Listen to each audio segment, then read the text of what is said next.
I started work in with Ludus Dance Company, actually, and I kind of mention it because really the sort of basis of that work has continued all the way through, really, which is that it's devised work for content-based theatre pieces, but with movement at its base.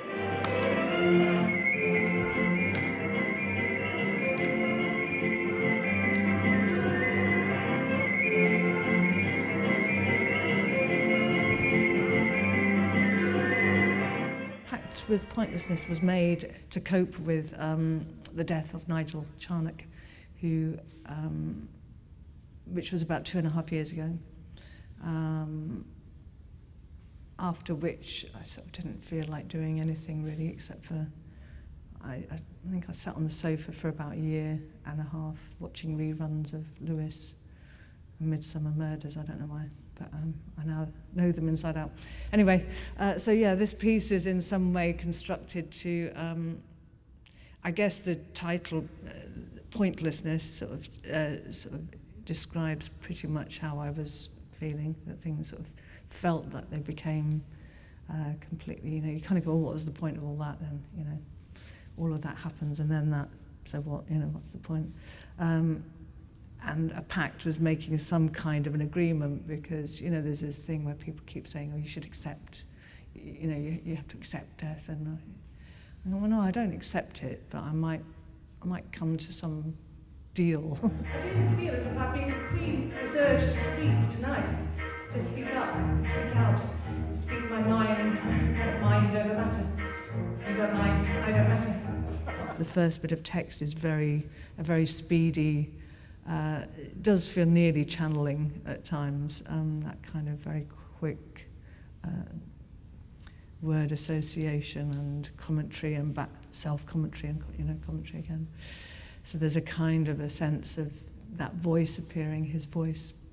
But it's kind of stupid. I wanted it to be absurd because it's in no way trying to even talk about death, actually. It's too big and too profound for idiots like me to start speaking about. So the best sort of method of attack seemed to be a kind of Tommy Cooper. I watched pretty close to when I was making it. I was watching a Tommy Cooper documentary, and that seemed sort of there was a piece where he was actually in the dressing room on the mic, and the stage was empty, and he was sort of talking, and I nearly did that, actually. I nearly just didn't go on stage, but that felt too cheeky.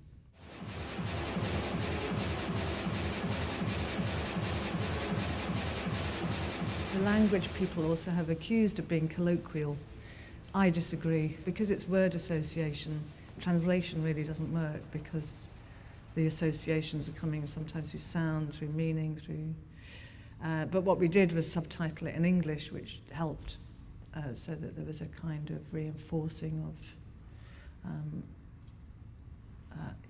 sort of seeing that. But in the main, I don't know. I think there's a kind of, and people have commented that there is a kind of universality in it.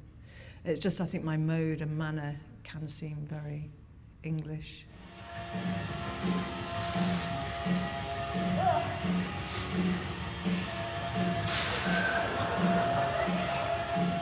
One last time.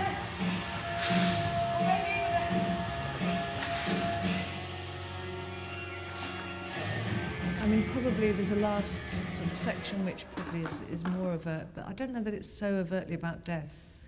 It points to things, but it isn't. I think it more.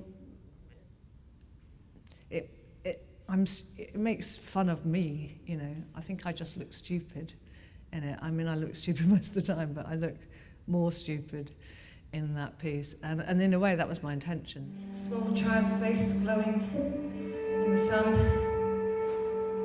and here where there's nothing.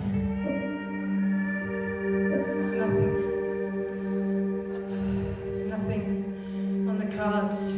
Seeing someone older be stupid seems to increasingly, it sort of increases the, that it sort of magnifies stupidity, I think, as does moving about, you only have to kind of do a silly move, and actually, because you're older, you look triply stupid, you know. I mean, even just moving is, I could move very, well, I do try to move seriously, and people laugh. So that's why I call it humour. Well, maybe it's a good time for some of my jokes.